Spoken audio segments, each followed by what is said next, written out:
So you missed the fairway, your ball's in the rough, right? This is a common occurrence for you, happens to everybody. How do I execute this shot? Well, one of the things that is important to understand is that the rough has varying lengths of grass, and it can be extremely difficult or it can be somewhat easy depending on what it looks like. This is sort of an intermediate situation and something that is very common for you. And so a couple of things that you need to understand in order to execute this shot properly. The first one is, when you grip this club, I want you to grip this club just a little bit open. The reason why you're doing that is that one, as the club comes into the rough, because it picks up the grass earlier, it's going to hit the heel, the grass is going to hit the heel, and it's going to slow the heel first, and it will tend to make the club turn over, and you'll hit some pulls and some hooks out of there. It's hard to start it on line. The other reason why you're going to open this up is we need to get some loft, and the reason why you're going to need to get some loft or additional loft on the club is because of the things that we're going to do now. One of the things that we're going to do is we're going to play that ball in the back of our stance a bit. And this whole thing that we're trying to achieve is we want to hit the ball first.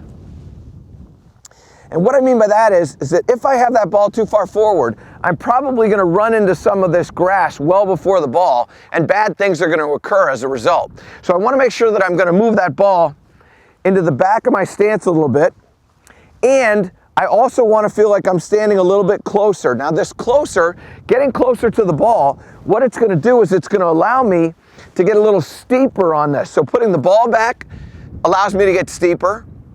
Getting closer allows me to get steeper. And that steepening of the swing is going to produce a lower shot. And that's why when we grip this club, we're going to grip it just a little bit open. Okay, so I'm just saying like a little 5 after. So it's just kind of fanned open there. Now, what that may mean too as well is that in your decision of what club you're going to hit, you may want to get more clubs. So if normally this would be a 7-iron, I might grab a 6-iron.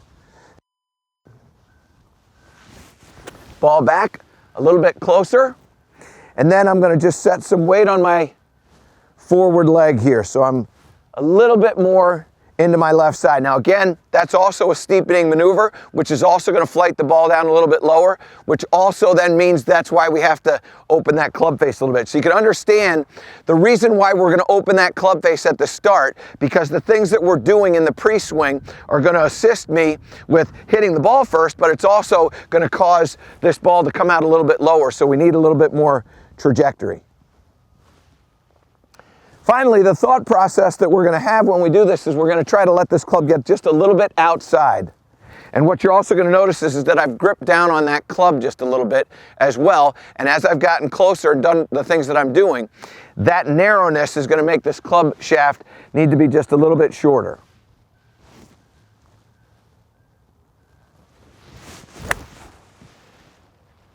So what you're going to find is that when you get into this situation and you do these following things, get a little closer, move the ball back, open up that club face, grip down on the club a bit, get that club outside a little bit, all that stuff is going to allow you to make really solid contact so you get the distance that you're hoping for. A lot of times you get into this rough and you don't make any of these accommodations to the situation, and as a result, you hit a poor shot.